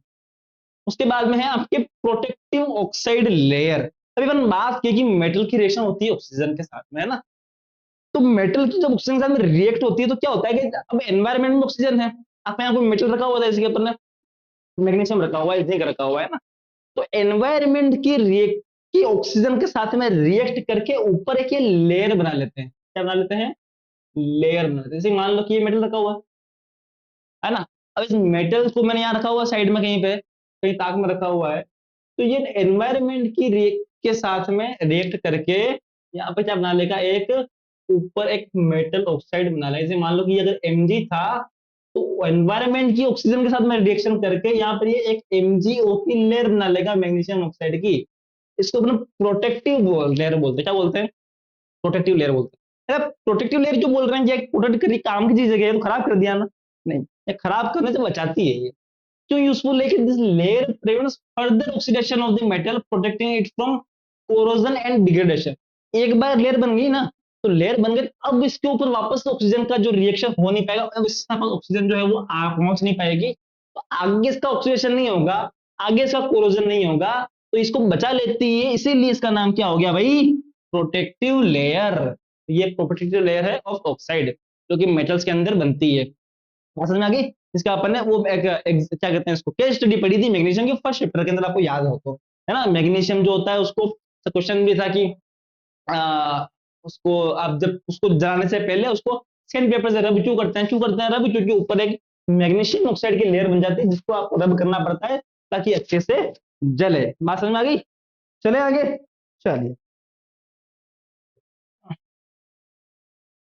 चलिए अब अपन बात करते हैं पानी के साथ रिएक्शन कराते हैं। ऑक्सीजन के साथ रिएक्शन करा लिया अपन, ऑक्सीजन के साथ रिएक्शन करवा लिया अपन, मेटल की भी करवा ली, नॉन मेटल की भी करवा ली, मेटल ऑक्साइड और नॉन मेटल ऑक्साइड दोनों बनवा दिए, एसिडिक बेसिक नेचर दोनों पढ़ लिए, एम्फोटेरिक ऑक्साइड पढ़ लिया, पर इंपोर्टेंट मस्त मस्त चीजें थी। अब अपन बात करते हैं पानी के साथ रिएक्शन कराते हैं, मेटल की पानी के साथ रिएक्शन करते हैं तो क्या बनता है, मेटल ऑक्साइड और हाइड्रोजन बनता है, क्या बनता है, मेटल ऑक्साइड बनता है और हाइड्रोजन गैस जो है वो निकल, जैसे कि सोडियम, सोडियम मेटल है, रिएक्शन करवाई आपने पानी के साथ में H2O के साथ में, क्या बना, Na2, मेटल ऑक्साइड बना और साथ में हाइड्रोजन गैस बन गई। अच्छा, अब क्या होता है कि अभी पानी में रखा हुआ था ना, पानी आपने रिएक्ट करवाया तो वापस से ये मेटल ऑक्साइड उस वाटर के साथ में रिएक्शन कर लेते हैं और फिर बनाते हैं मेटल हाइड्रोक्साइड बनाते हैं, क्या बनाते हैं, मेटल हाइड्रोक्साइड, तो फॉर्म्स मेटल हाइड्रोक्साइड।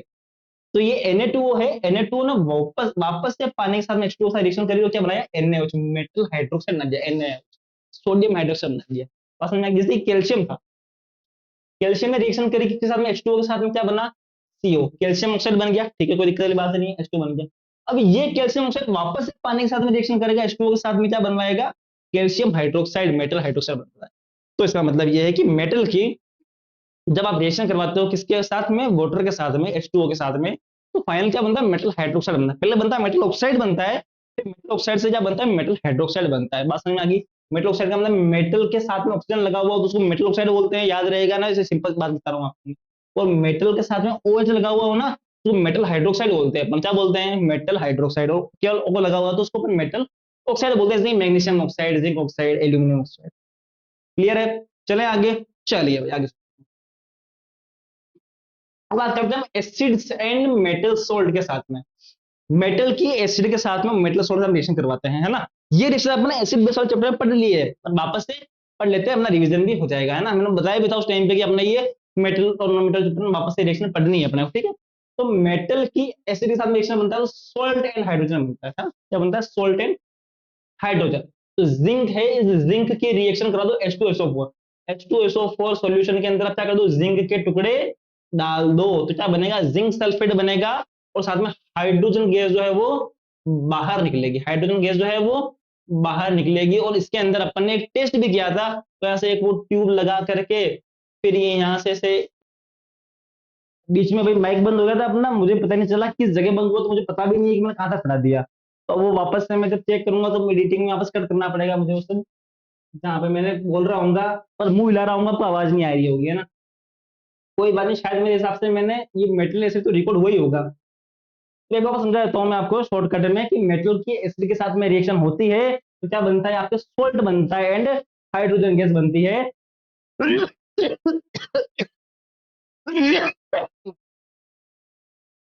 ठीक है। जैसे कि जिंक के साथ में आपने H2SO4 एसिड मिला दिया, H2SO में आपने जिंक मिला दिया तो जिंक सल्फेट बनेगा और हाइड्रोजन गैस बाहर निकलेगी, जिसका अपन टेस्ट करते हैं। कौन सा टेस्ट करते हैं अपन, पोप साउंड टेस्ट करते हैं ना, पोप साउंड टेस्ट करते हैं। और उसके बाद में अगर मेटल की रिएक्शन होती है किसके साथ में, मेटल सोल्ट के साथ में, वो तो पढ़ना था, है ना। तो जिंक की रिएक्शन करवा दो किसके साथ में, आप कॉपर सल्फेट के साथ, किसके साथ करा दो, कॉपर सल्फेट के साथ में। अब कॉपर सल्फेट क्या है, मेटल सोल्ट। तो इस टाइप की जब भी रिएक्शन होती है मेटल सोल्ट के साथ में किसी मेटल की, तो उस टाइम पे होती है डिस्प्लेसमेंट रिएक्शन। डिस्प्लेसमेंट रिएक्शन हमने पढ़ रखी है फर्स्ट चैप्टर में, क्या होती है डिस्प्लेसमेंट रिएक्शन, जब highly reactive metal less reactive metal को डिस्प्लेस कर देता है, अपनी जगह से हटा देता है, तो उसको अपन क्या बोलते हैं, उसको अपन बोलते हैं डिस्प्लेसमेंट रिएक्शन। मैंने बताया, आपको एग्जांपल दिया था वो क्लास के बच्चे का। तो मेटल की रिएक्शन के साथ करा दिया अपन ने, मेटल सोल्ट के साथ में क्या बनेगा आपके,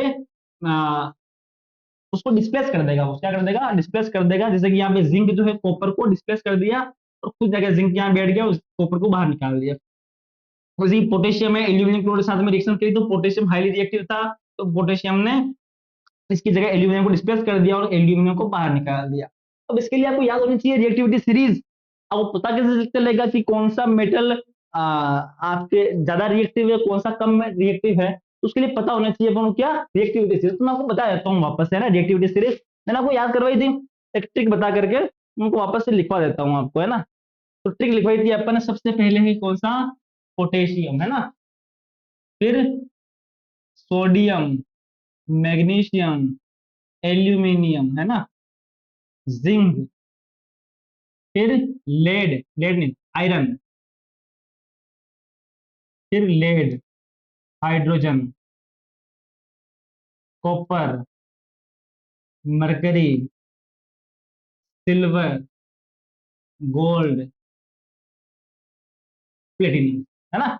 ये सारे सारे मेटल, मतलब कि अब इसके अंदर ऊपर से नीचे जब आ रहे हो ना, तो मेटल्स जो होते हैं उनकी रिएक्टिविटी कम होती जा रही है, ये कम होती जा रही है। सबसे हाईएस्ट रिएक्टिव पोटेशियम, उससे थोड़ा कम सोडियम, उससे थोड़ा कम मैग्नीशियम, उससे थोड़ा कम एल्यूमिनियम, उससे थोड़ा कम जिंक, उससे थोड़ा कम आयरन, उससे थोड़ा कम आपके लेड, उससे थोड़ा कम हाइड्रोजन, उससे थोड़ा कम कॉपर, फिर मरकरी। इस तरीके से जो है आपके ये रिएक्टिविटी सीरीज बोलते हैं इसको, है ना। जिसके अंदर क्या होता है कि आपको पता चलता है कि कौन सा मेटल रिएक्टिव है, कौन सा मेटल कम रिएक्टिव, ज्यादा रिएक्टिव है, कम रिएक्टिव। अब जैसे इसके अंदर आपको पता चल गया कि पोटेशियम था, एल्यूमिनियम से ऊपर था, सबसे ऊपर था, तो उसने इसको रिएक्ट कर लिया, मतलब वो उसको डिस्प्लेस कर दिया और इसको एल्यूमिनियम हटा दिया यहाँ से, जाके बैठ गया और एल्यूमिनियम बाहर निकल गया। बट एल्यूमिनियम पोटेशियम से ज्यादा ताकतवर नहीं है, ज्यादा रिएक्टिव नहीं है, तो एल्यूमिनियम पोटेशियम को डिस्प्लेस नहीं कर सकता, तो ये डिस्प्लेस कर नहीं पाएगा, इस वजह से क्या होगा, यहाँ कोई भी रिएक्शन नहीं होगी। तो आपको रिएक्टिविटी सीरीज याद है तो आप बता सकोगे कि इसकी रिएक्शन कब होगी या नहीं होगी, है ना। तो रिएक्टिविटी सीरीज याद होनी चाहिए आप लोगों को, ठीक है। उसके बाद में चलते हैं आगे, रिएक्टिविटी सीरीज समझ में आ गई, डिस्प्लेसमेंट रिएक्शन समझ में आ गई, चलिए इंपॉर्टेंट इंपॉर्टेंट बात कर लेते हैं। अपन चल रहे हैं इलेक्ट्रॉन्स ट्रांसफर इन मेटल। देखो मेटल्स की अपन रिएक्शन करवाई ऑक्सीजन के साथ में, मेटल ऑक्साइड बना, नॉन मेटल ऑक्साइड बना, नॉन मेटल की भी करवाई। फिर अपन ने पानी के साथ में रिएक्शन करवा दी उनकी, करवा दी। फिर अपन ने उनकी मेटल सॉल्ट के साथ में करवा दिया अपन ने उनकी, है ना, और एसिड के साथ भी करवा दिया अपन ने। अब मेटल और नॉन मेटल जब आपस में जब रिएक्शन होती है ना, तब क्या होता है, इलेक्ट्रॉन्स का ट्रांसफर होता है। ठीक है। मेटल और नॉन मेटल जो है, वो मेटल और नॉन मेटल में से क्या ऐसी अगर डिफरेंस पूछे आपसे मेटल और नॉन मेटल की, तो क्या डिफरेंस कहोगे आप? वो फिजिकल प्रॉपर्टी केमिकल प्रॉपर्टी तो अलग बात है, बट जो इलेक्ट्रॉन्स देते हैं ना, जो इलेक्ट्रॉन्स को क्या कर रहे हैं, दे रहे हैं, डोनर होते हैं ना, वो सारे सारे मेटल होते हैं जनरली, है ना। और जो इलेक्ट्रॉन्स लेते हैं ना, वो क्या होते हैं, वो आपके नॉन मेटल होते हैं। ठीक है, जैसे कि एल्यूमिनियम हो गया, कॉपर हो गया, आपके जिंक हो गया, आयरन हो गया, पोटेशियम हो गया, सोडियम हो गया। ये सारे के सारे क्या है, इलेक्ट्रॉन देने वाले हैं, है ना। जब कोई रिएक्शन होती है तो इलेक्ट्रॉन देते हैं, और जब लेते हैं वो लेने वाले क्या होते हैं, आपके आप जैसे कि क्लोरीन हो गया, आपका ऑक्सीजन हो गया, ये सल्फर हो गया, ये सब नॉन मेटल है, कार्बन हो गया, ये इलेक्ट्रॉन लेते हैं। अब ये डिपेंड किस पे करता है, इलेक्ट्रॉन लेना या देना, तो मैं आपको समझाता हूँ, है ना। जैसे कि अपन एग्जांपल ले लेते हैं सबसे पहले सोडियम का। ठीक है। सोडियम जो है उसका एटॉमिक नंबर कितना होता है, उसका एटॉमिक नंबर होता है 11। कितना नंबर होता है, 11 नंबर। इसका मतलब ये है कि इसके पास टोटल 11 इलेक्ट्रॉन्स है। कितने इलेक्ट्रॉन्स है, 11 इलेक्ट्रॉन्स। अब इलेक्ट्रॉन कॉन्फ़िगरेशन पढ़ रखा है आपने कि सोडियम मेटल है, तो उसका फर्स्ट सेल होता है ना, इसमें 2 इलेक्ट्रॉन आते हैं। कितने इलेक्ट्रॉन आते हैं, 2 इलेक्ट्रॉन इसके अंदर आ गए। बाकी कितने बच गए, अब 11 में से 2 तो अपन ने भर दिए। सेकेंड वाली जो सेल है ना, उसके अंदर 8 इलेक्ट्रॉन आ सकते हैं। कितने, 8, 8, 1, 2, 3, 4, 5, 6, 7, 8 और 2 कितने हो गए, 10 हो गए। 2 हो गए, 8 हो गए। अब खाली बच गया 1 इलेक्ट्रॉन। तो लास्ट वाली जो सेल होगी ना, उसके अंदर पास कितना है, 1। अब हर एलिमेंट ये चाहता है कि उसकी जो आउटर मोस्ट सेल है ना, उससे बाहर की, वो उसकी जो क्लास है वो पूरी भरी रहे। ठीक है, भरी रहे इन द सेंस कि जो फर्स्ट है उसके अंदर 2 इलेक्ट्रॉन आ सकते हैं, 2 की जगह 2 सीटें फुल होनी चाहिए। सेकंड वाली में 8 होती हैं, थर्ड वाली में भी 8 होती है। तो 8 जो है उसके अंदर वो पूरे भरे होने चाहिए। तो मान लो ये क्लासरूम में इसमें 8 की सीटें हैं, तो पूरी भरी होनी चाहिए ना। मेरे पास जैसे 4 क्लासरूम है, तो 4 क्लासरूम के अंदर मैं चाहता हूँ कि सारी सीटें भरी रहे। अब मान लो ये किसी क्लास के अंदर एक बच्चा ही आ रहा है, मेरे कोई बैच है, जिस बैच में एक ही बच्चा आ रहा है, तो मेरे पास 2 तरीके हैं। या तो मैं मेरे पास 8 की कैपेसिटी है, तो मैं क्या करूं, या तो मैं 7 बच्चे कहीं से लेकर आ जाऊं मैं। ठीक है, 7 बच्चे यहाँ बिठा दूंगा तो वो जगह बढ़ जाएगी। या मैं क्या करूं, उस एक बच्चे को कह दूं भाई तू जवाना हो जाए यहाँ से, मतलब किसी और जगह कुछ नहीं, चला जा कहीं और जगह से पढ़ ले। तो ये एक जरूर चला जाएगा, तो क्लास ही खत्म हो जाएगी, तो मेरी जो क्लास है वो पूरी भरी हो जाएगी, मुझे एक बच्चे को अलग से नहीं देखना। बात समझ में आ गई। तो ये एलिमेंट्स ये चाहते हैं कि या तो हम यहाँ से 7 इलेक्ट्रॉन ले लेवे किसी से, तो मेरी क्लास पूरी हो जाएगी, या मैं एक इलेक्ट्रॉन पूरा दे दूं तो सेल ही खत्म हो जाएगा, क्लास ही खत्म हो जाएगी ये। तो फिर बाद में मेरे पास जो आउटर मोस्ट रहेगा ये, और उसके अंदर अपना पूरी क्लास बच्चे सब भरे हुए, सारे इलेक्ट्रॉन भरे हुए। तो ऐसी सिचुएशन में इसके पास 2 ऑप्शन है, या तो ये 7 इलेक्ट्रॉन को ले लेवे, या फिर 1 इलेक्ट्रॉन को दे दे। ठीक है।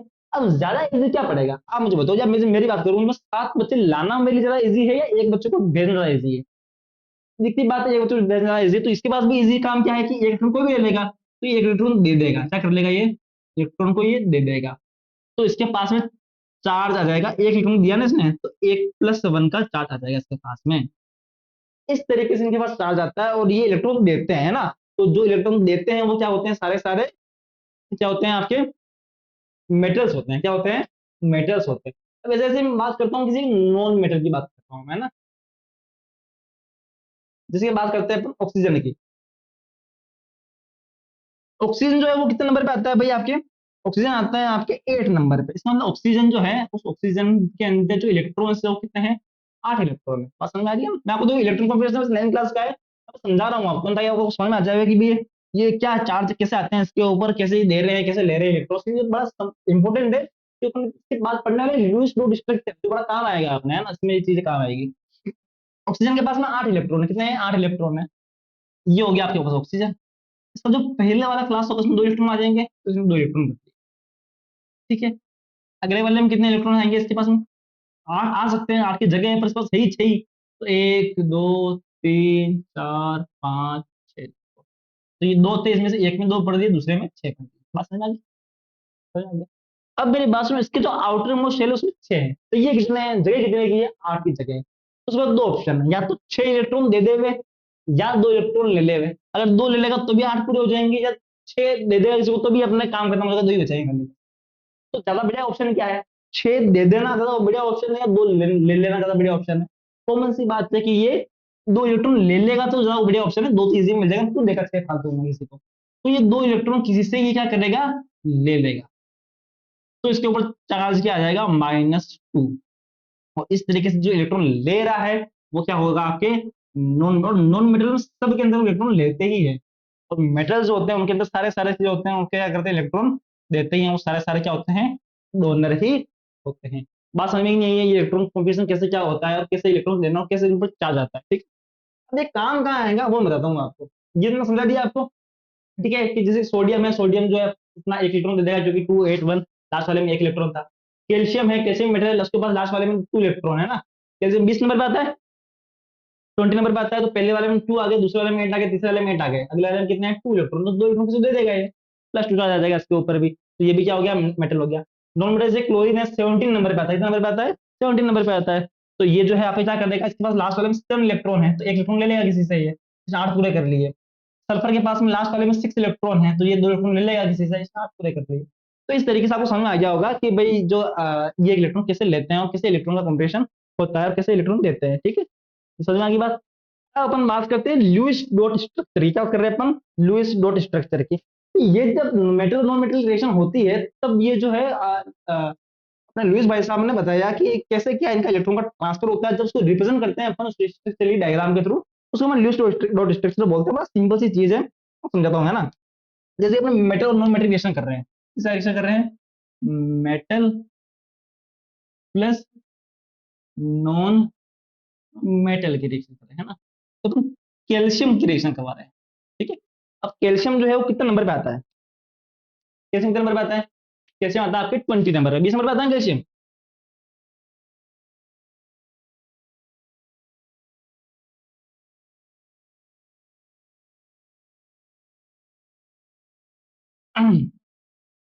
तो इसके ऊपर क्या होंगे, 20 जो है इसके अंदर इसके पास 20 इलेक्ट्रॉन है। और आउटर मोस्ट शेल के अंदर कितने होंगे, तो पहले वाले में इसके 2 आ गए, इसे मैं बना के दिखा देता हूँ आपको, है ना।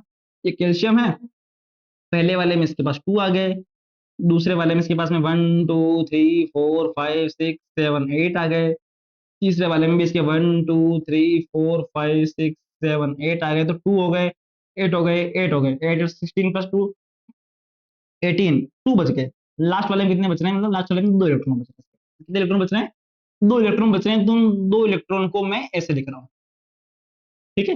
बात समझ में आ गई। इसकी रिएक्शन करवा रहे हैं अपन ऑक्सीजन के साथ में, ऑक्सीजन वही बताया मैंने आपको, पीछे से बना करके।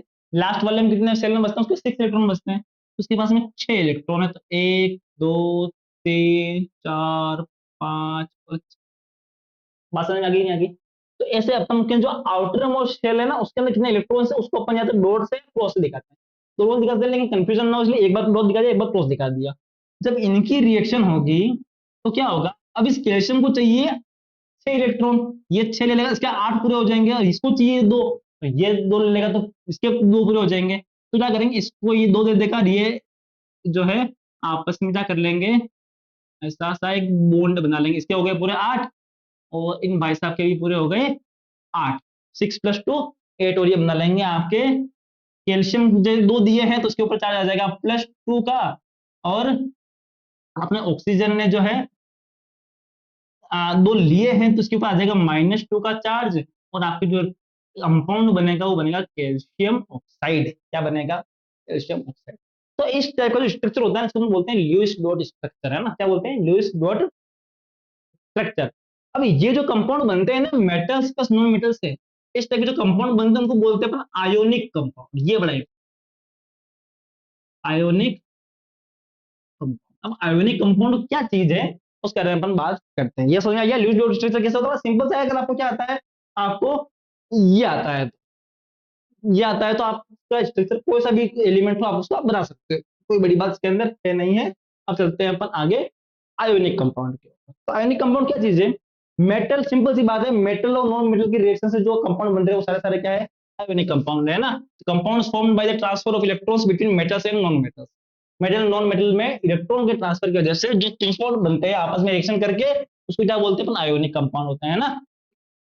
अब इसकी जो प्रॉपर्टीज होती है क्या होती है, पहली प्रॉपर्टी है क्रिस्टलाइन सॉलिड। सॉलिड होते हैं, क्रिस्टल्स बोलते हैं ना, जैसे कैल्शियम ऑक्साइड हो गया, जैसे कि NaCl हो गया, सोडियम क्लोराइड बनता है, सोडियम और क्लोराइड दोनों दोनों मेटल नॉन मेटल है, ये क्रिस्टलाइन सॉलिड होते हैं।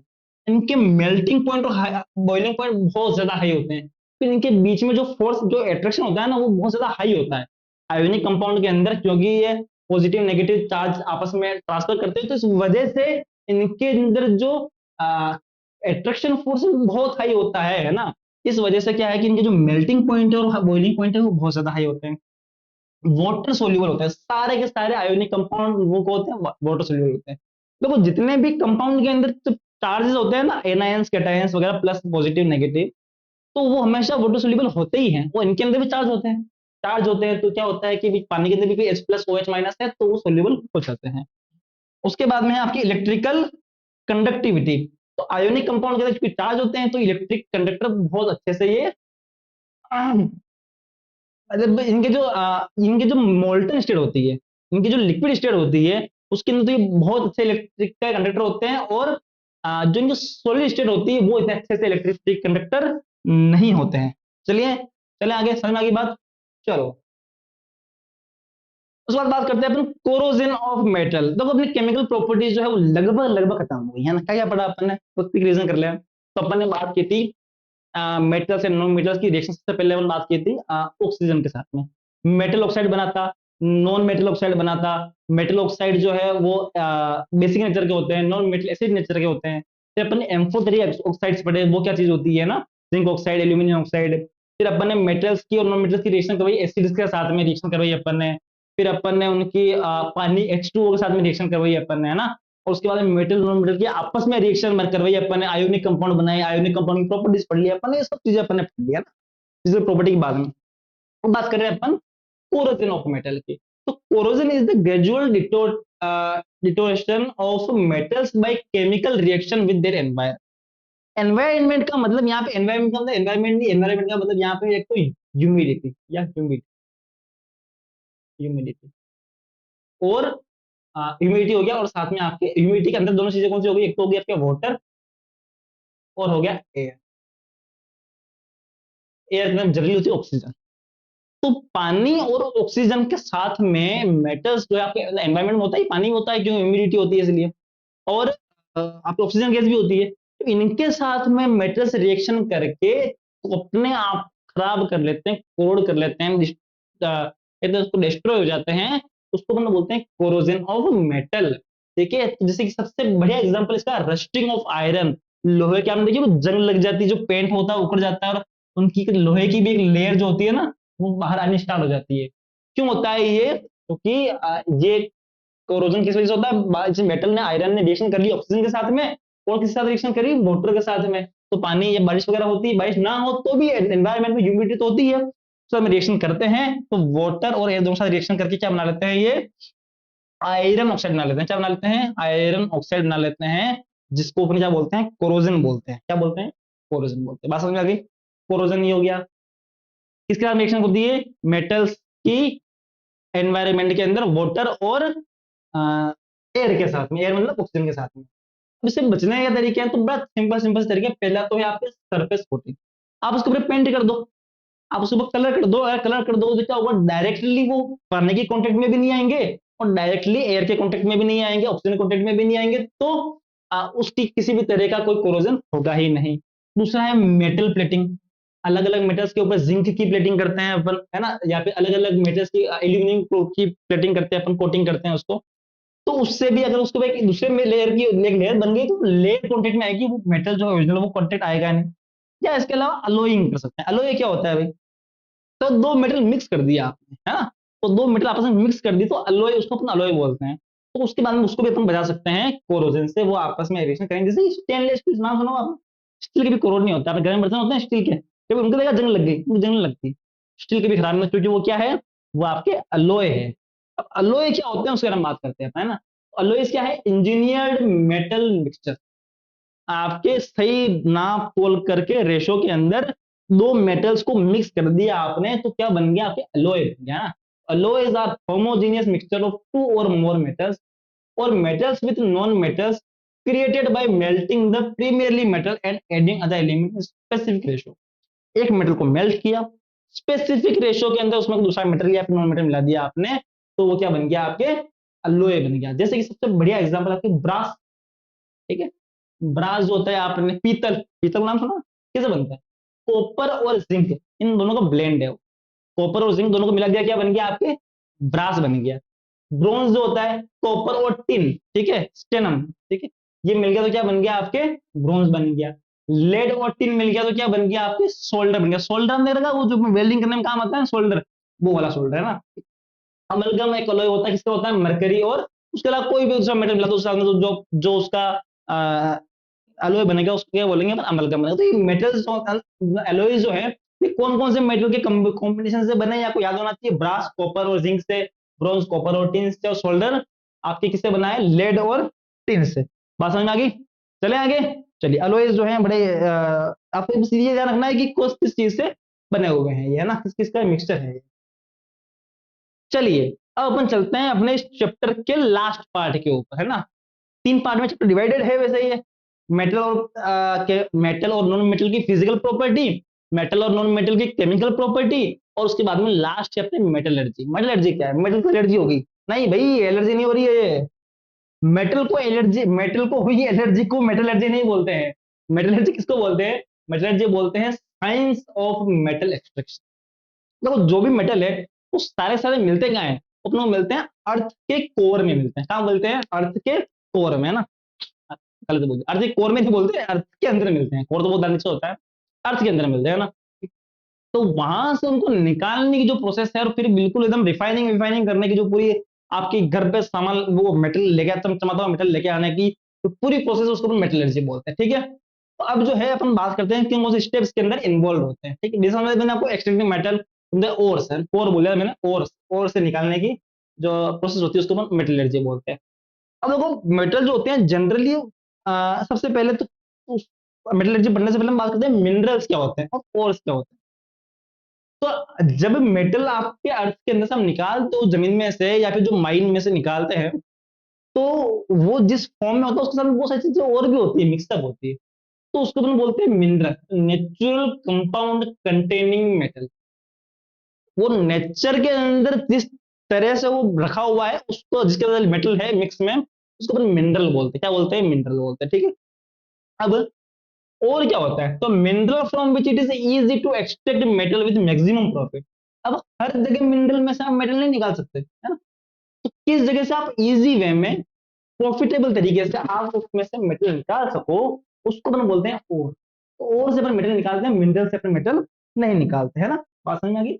जैसे कि ये आपके रॉक सॉल्ट है, किसका और है ये? सोडियम का है। सोडियम जो होता है जमीन में मिलता है ना, तो वो NaCl के फॉर्म में मिलता है। किसके फॉर्म में मिलता है? NaCl, जिसके बाद में आप सोडियम निकाल लेते हैं।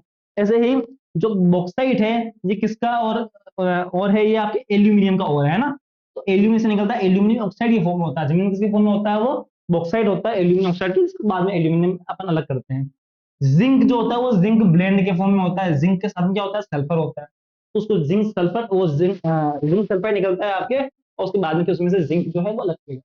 समझ में आ गया ना? और क्या होता है, और मिनरल क्या होता है, ठीक है। चलिए आगे चलते हैं। अब देखो, मेटलर्जी के तीन स्टेप्स, ठीक है। कितने स्टेप्स है? तीन स्टेप है। पहला स्टेप है कंसंट्रेशन ऑफ। जो और होता है ना, उसके साथ में बहुत सारी गंदगी भी होती है।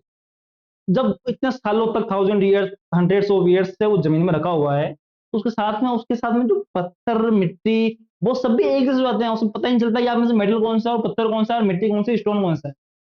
तो उन सब जो इम्प्योरिटीज को रिमूव करने का, जिसको गेन बोलते हैं, उसको हम बोलते हैं कंसंट्रेशन ऑफ ओर।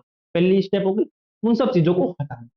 दूसरा हो गया आपकी एक्सट्रैक्शन ऑफ मेटल। क्या अब आपने उसमें से जो बाकी जो गंदगी थी हटा ली, जैसे कि अपन ने जिंक ब्लेंड की बात कर रहे थे, जिंक ZnS हो गया ना। तो आपने बाकी सारी गंदगी हटा ली, अब बच गया खाली आपका जिंक सल्फाइड बच गया, है ना। तो अब वो जिंक सल्फाइड है ना, उसका अपने को करना है एक्सट्रैक्शन। उसका अपन करते हैं एक्सट्रैक्शन, जिसके ऊपर डिपेंड करता है एक्सट्रैक्शन तीन चीजों के ऊपर। तीन चीजों मतलब उसको तीन तीन अपन ने मेटल्स को 3 अलग अलग पार्ट में डिवाइड कर लिया कि जो हाईली रिएक्टिव मेटल होंगे उसको अलग तरीके से एक्सट्रैक्ट करेंगे, जो मॉडरेट है कम कम रिएक्टिव है उसको अलग तरीके से एक्सट्रैक्ट करेंगे, और जो थोड़े लेस रिएक्टिव उसको अलग तरीके से एक्सट्रैक्ट करेंगे।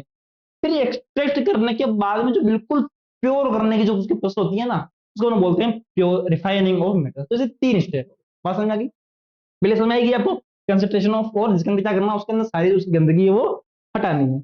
अब हम चलते हैं इसकी अगली प्रोसेस के ऊपर। कंसंट्रेशन तो बता ही दिया मैंने आपको, तो इम्प्योरिटीज है, गेइंग बोलते हैं, उसको रिमूव करना होता है, जैसे माइनिंग के अंदर निकलती है इन सब जैसे पत्थरों के बीच में, पत्थर और मिट्टी और बहुत सारी अलग अलग चीजों के बीच में होती है, जिसको फिर बाद में जैसे बड़ी बड़ी मशीनों से वो बाहर निकाला जाता है। अगर आपको किसी माइन में जाने का मौका मिला तो आपने देखा होगा, ठीक है।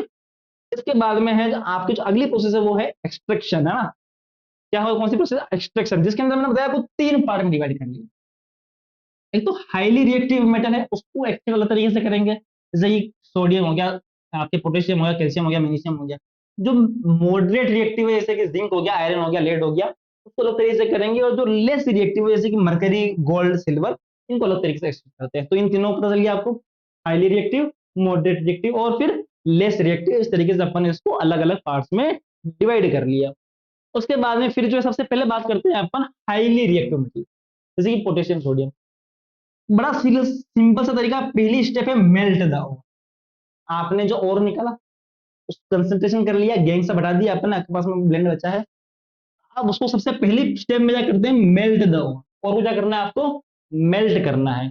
सेकेंड स्टेप क्या है, pass electricity and collect metal at cathode. बस उसके अंदर इलेक्ट्रिसिटी पास करो और जो मेटल है आपके कैथोड के ऊपर इकट्ठा हो जाएगा। बड़ी सिंपल सी हाईली रिएक्टिव मेटल के तो काम खत्म हो गया, ठीक है। This electrolytic process is necessary for highly reactive metals like potassium, sodium, calcium, magnesium and aluminium. Highly reactive metal के अंदर ऐसा होता है, मेल्ट करेंगे उस ओर को, मेल्ट करने के बाद उसमें इलेक्ट्रिसिटी फ्लो करवाएंगे तो मेटल जो ऑटोमेटिकली कैथोड के ऊपर आ जाएगा। अगला प्रोसेस अपन देखते हैं इसमें मॉडरेट रिएक्टिव। तो देखो जो मेटल का ओर होगा ना वो 2 फॉर्म में हो सकता है। या तो होगा मेटल का सल्फाइड, क्या होगा, हर मेटल का, तो उसके साथ में सल्फर जुड़ा हुआ होगा, या उसके साथ में क्या जुड़ा होगा, कार्बोनेट जुड़ा होगा, जैसे कि जिंक कार्बोनेट। या तो कल, या जैसे कि आपने अलग अलग जगह पे माइनिंग है, किसी कहीं है, किसी कहीं पे, तो या तो वो जिंक के साथ में सल्फर जुड़ा हुआ होगा या फिर जिंक के साथ में कार्बोनेट, ऐसे अलग अलग मेटल के साथ में होगा, है ना। सोडियम के साथ में उसका सल्फर जुड़ा हुआ हो या फिर कार्बोनेट जुड़ा हुआ हो। अगर सल्फर जुड़ा हुआ, सल्फेट है, सल्फाइड है, तो क्या करते हैं अपन, उसके अंदर उसको हीट करते हैं। किसके प्रेजेंस के अंदर, ऑक्सीजन की प्रेजेंस के अंदर, किसके प्रेजेंस के अंदर, ऑक्सीजन की प्रेजेंस के अंदर उसको हीट करते हैं, गर्म करते हैं। तो अपन बोलते हैं रोस्टिंग, बोलते हैं, क्या बोलते हैं, एक तरह से उसका ऑक्सीडेशन कर रहे हैं अपन, यहाँ पे क्या कर रहे हैं, उसका ऑक्सीडेशन कर रहे हैं, जहां पे उसके अंदर उसको गर्म कर रहे हैं ऑक्सीजन की प्रेजेंस के अंदर, इसको रोस्टिंग बोलते हैं। और अगर उसके साथ में कार्बोनेट जुड़ा हुआ है, क्या जुड़ा हुआ है, CO3 जुड़ा हुआ है, तो हम करते हैं कैल्सिनेशन। कैल्सिनेशन क्या है, उसके अंदर ऑक्सीजन ही जोड़ रहे, ऑक्सीजन की एब्सेंस के अंदर उसको अपन गर्म कर रहे हैं, क्या कर रहे हैं, ऑक्सीजन की एब्सेंस के अंदर उसको गर्म कर रहे हैं। तब क्या जुड़ जाता है आपके उसमें भी ऑक्सीजन जुड़ेगा और ये ऑक्साइड में चेंज हो जाएंगे। कुल मिला के इस स्टेप का मतलब अपने को क्या निकल रहा है कि अपने को इसको ऑक्साइड में चेंज करना, क्या करना है, ऑक्साइड में चेंज करना। अब ये जिंक ऑक्साइड बन जाएगा, इससे भी इससे भी बन जाएगा। अगर सल्फर है तो ऑक्सीजन की प्रेजेंस के अंदर, नहीं है तो कार्बोनेट है तो ऑक्सीजन की एब्सेंस के अंदर। जब ऑक्सीजन की प्रेजेंस में करते हैं उसको रोस्टिंग बोलते हैं, और उसकी एब्सेंस में वो करते हैं तो उसको कैल्सिनेशन बोलते हैं। नाम याद रखना, रोस्टिंग और कैल्सिनेशन, ठीक है। अब बन गया है आपके इसका ऑक्साइड, जिंक ऑक्साइड बन गया है। अब तो बड़ा सिंपल सा तरीका आप सबको भी आता है। अगर आपके पास में जिंक ऑक्साइड है तो क्या करना है आपका, इसका रिडक्शन करना। क्या करना है आपको, रिडक्शन। रिडक्शन का मतलब क्या होता है, ऑक्सीजन को गायब करना। जैसे आप गायब करो तो आपके पास में जो प्योर जिंक है मेटल आपको मिल जाएगा। समझ में आया कि नहीं आया? तो ये हो गया मॉडरेट रिएक्टिव। मॉडरेट रिएक्टिव में क्या होता है, आपको क्या करना है, रोस्टिंग या कैल्सिनेशन दोनों में करना। सल्फर है तो रोस्टिंग, कार्बोनेट है तो कैल्सिनेशन। उसके बाद में आपको क्या करना है, रिडक्शन करना है, तो आपको जिंक जो मेटल है या फिर कोई जो मेटल है उसके बारे में मिल जाएगा। अब बात करते हैं लेस रिएक्टिव मेटल की। लेस रिएक्टिव में तो बड़ा सिंपल सा तरीका है, बहुत कुछ नहीं करना है इसके अंदर, ठीक है। जैसे कि आपके HGS क्या है, ये आपके मरकरी साथ में जुड़ा हुआ है।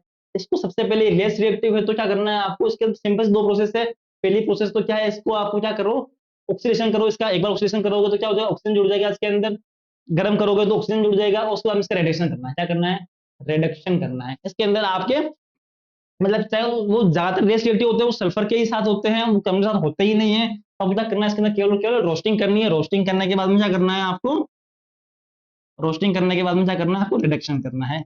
और इस तरीके से जो आपके है मरकरी है वो पूरी तरीके से बाहर जो है निकल जाएगी। तो ये हो गया आपके मेटल को एक्सट्रैक्ट करने की प्रोसेस। को समझ में आ गया ना? तभी अपन ने सबसे पहले कंसिडरेशन किया, मतलब उसमें से सब गंदगी अलग कर ली। उसके बाद में फिर अपन ने क्या किया, उसमें एक्सप्रेशन में तीन अलग अलग अलग छांट लिए मीटर अलग अलग, है ना? Highly reactive, moderate reactive, less reactive, उनके अलग अलग तरह के प्रोसेस है। हाईली का तो बड़ा इजी सा है, क्या कुछ नहीं करना, उसको क्या करना, मेल्ट करना है, मेल्ट करने के बाद उसमें इलेक्ट्रिसिटी जो है वो फ्लो करवानी है। चलिए, लास्ट चीज, अच्छा एक चीज और बच गई, थर्मेट रिएक्शन, है ना? उसके बाद में लास्ट चीज है ना, थर्मेट रिएक्शन भी इसको पढ़ लेते हैं, या पहले अपन वो पढ़ लेते हैं, फिर थर्मेट रिएक्शन पढ़ा देता हूँ आपको मैं। पहले अपन बात कर लेते हैं लास्ट स्टेप की, इसकी रिफाइनिंग, है ना? रिफाइनिंग क्या होती है कि मैंने आपको बताया कि जब आपको सब निकल, थर्ड स्टेप जो थी अपने रिफाइनिंग वाली, अब आपको मेटल निकल चुका है, अब इसको क्या करना है, आपको पूरा प्योर मेटल चाहिए आपको, है ना? तो उसके लिए क्या तरीका होता है, जैसे कि मान लो मैं आपको सेटअप समझा देता हूँ। ये यहाँ पे एक बर्तन है, आपके पास में इम्प्योर कॉपर है, आपने कॉपर निकाला है, जिंक निकाला, कुछ भी निकाला, कॉपर निकाला, है ना? जैसे कॉपर का एग्जाम्पल लेते हैं, फोटो कॉपर ही बनी हुई इसलिए, है ना? तो ये कॉपर की जो आपने वहां एक्सट्रैक्शन करके जो रोड निकाली थी ना, उस रोड को आपने यहाँ रख दिया, मेल्ट करके रोड बन गई, डिजाइन जो भी जो दे दो, तो आपने वो मेटल यहाँ रख दिया, ठीक है? उसके बाद में एक प्योर मेटल, जैसे कॉपर मेटल कर रहे हैं तो कॉपर का एक प्योर मेटल यहाँ लगाना है, और मान लो कि आप जिंक कर रहे हो तो जिंक का एक प्योर मेटल आपको यहाँ, ठीक है? कहीं मिल जाएगा, आपको मिल जाएगा। फिर आपको क्या करना है, इसके साथ में जोड़नी है एक बैटरी। बैटरी कौन सी जोड़नी है आपको, इसमें ध्यान रखने वाली बात यह है कि जो इम्प्योर अपने एक्सट्रैक्ट निकलता है ना, उस इम्प्योर मेटल के साथ में आपको जोड़ना है एनोड, पॉजिटिव। और जो आपके प्योर जो सब्सटेंस, जो प्योर जो आपके मेटल है, जो आप बाहर से लेके आए थे, उसके साथ में जोड़ना है कैथोड। और अगर आप कॉपर को आप एक्सट्रैक्ट कर रहे हो तो यहाँ पे सोल्यूशन कौन सा लेना है आपको, कॉपर सल्फेट का सोल्यूशन लेना है। अगर जिंक कर रहे हो तो जिंक सल्फेट लेना। तो इस टाइप से आपको अलग अलग आपको सोल्यूशन लेना है, ठीक है? अब क्या होगा कि अब आपने जैसे ही इसका स्विच ऑन किया, क्या किया आपने, स्विच ऑन किया, तो मेटल के ऊपर चार्ज कौन से होते हैं, मेटल के ऊपर तो नेगेटिव पॉजिटिव चार्ज होते हैं, है ना? पॉजिटिव चार्ज होते हैं। तो ये पॉजिटिव पॉजिटिव साथ में रहेंगे क्या, नहीं रह सकते। तो क्या होगा कि ये पॉजिटिव जो है यहाँ से आपके मेटल जो है यहाँ से भागना स्टार्ट करेंगे नेगेटिव की, पॉजिटिव नेगेटिव इफेक्ट होगा। तो यहाँ से एक एक करके जो मेटल्स का पार्ट है वो इधर जाएगा, इधर जाएगा, इधर जाएगा, और ये जो प्योर मेटल के जो पार्ट्स हैं वो उधर जाते रहेंगे, और साथ में इसके साथ में जो भी इम्प्योरिटीज थी, जो भी इम्प्योरिटीज थी, वो सारी की सारी इम्प्योरिटीज जो नीचे गिरती जाएगी और यहाँ जमा होती जाएगी, और पूरा पूरा इसकी जो साइज है वो बढ़ जाएगी, और आपको पूरा पूरा प्योर मेटल जो है वो इधर मिल जाएगा। उसके सामने सारे ये पूरा खाली हो जाएगा, और यहाँ केवल जो आपके इम्प्योरिटीज बच जाएगी। ये इम्प्योरिटीज एनोड की वजह से बच रही है, इसको अपन उसको एनोड मड बोलते हैं। क्या बोलते हैं, याद रखना, एनोड मड, मड बोलते हैं ना। अच्छा, एक और क्वेश्चन, इसमें से कॉपर सल्फेट सोल्यूशन ने क्यों लिया अपन ने, जिंक सल्फेट क्यों नहीं लिया? क्योंकि अगर मान लो मैं यहाँ पे जिंक को प्योर कर रहा हूं, मैं यहाँ ले लेता आपके जिंक सल्फेट ले लेता, क्या ले लेता, जिंक सल्फेट ले लेता, ठीक है? तो क्या होता कि जिंक के ऊपर भी तो पॉजिटिव चार्ज है, तो जब कॉपर यहाँ से जा रहा होता, तो इस साथ में जो इसका जो सॉल्यूशन का जिंक है वो भी तो साथ में जाकर चिपकता, तो मुझे तो ये कॉपर और जिंक का ब्लेंड मिल एलोय मिल जाता। मुझे एलोय थोड़ी चाहिए, मुझे तो प्योर कॉपर चाहिए। इसलिए अपन ने क्या किया, यहाँ पे कॉपर सल्फेट का लिया था, ये कॉपर जाए तो भी कोई दिक्कत वाली बात नहीं है, अपने को तो कॉपर ही मिलेगा वहां, और अगर जिंक प्योर करे तो जिंक मिल जाए। तो इस प्रोसेस को अपन बोलते हैं इलेक्ट्रोलाइटिक रिफाइनिंग। क्या बोलते हैं, इलेक्ट्रोलाइटिक रिफाइनिंग। समझ में आ गया आपको? बड़ा इजी सा तरीका है इसको रिफाइन करने का। आपको क्या करना है, बस ध्यान रखनी, एक बात ध्यान रखनी, पहले ध्यान रखने वाली चीज क्या है, जो इम्प्योर है आपका इम्प्योर मेटल, उसको आपको एनोड पे लगाना है हमेशा, और जो प्योर मेटल है उसको आपको लगाना है कैथोड के ऊपर। और दूसरी बात, जो सॉल्यूशन लेना है आपको, उस सॉल्यूशन के अंदर आपको क्या करना है, जो मेटल प्योर कर रहे हैं उसी का सॉल्यूशन लेना है आपको, है ना? जैसे कॉपर ले रहे तो कॉपर सल्फेट ही लेना है आपको। और तीसरी बात कि ये, हाँ याद रखने वाली बात, कि ये जो यहाँ पे जमा हो रहा था उसको एनोड मेटल बोलते हैं। बात समझ में आ गई? चल, अब लास्ट टॉपिक है अपने थर्मेट रिएक्शन या थर्माइट रिएक्शन। क्या चीज है, a displacement reaction between aluminum and iron oxide that produce enormous heat। जब आयरन ऑक्साइड की रिएक्शन होती है एल्यूमिनियम के साथ में, किस साथ में, एल्यूमिनियम साथ, ठीक है? तो उसको डिस्प्लेस तो कर देता है, वो अलग मैटर है, एल्यूमिनियम ऑक्साइड बन जाएगा, बट इस रिएक्शन के अंदर बहुत ज्यादा हीट निकलती, क्या निकलती, बहुत ज्यादा हीट निकलती, ठीक है? तो इसका यूज लेते हैं अपन ट्रेन की पटरी को जोड़ने में। ऐसे या आपने कहीं यूट्यूब शॉर्ट्स वगैरह, मैंने देखा था थोड़े दिन पहले, आपने कहीं देखा हो या रियल में भी देखा हो, तो जो ट्रेन की पटरी होती है ना, इसको जो जोड़ते हैं ना ऐसे, तो क्या करते हैं, इस टाइप का सेटअप बना हुआ होता है।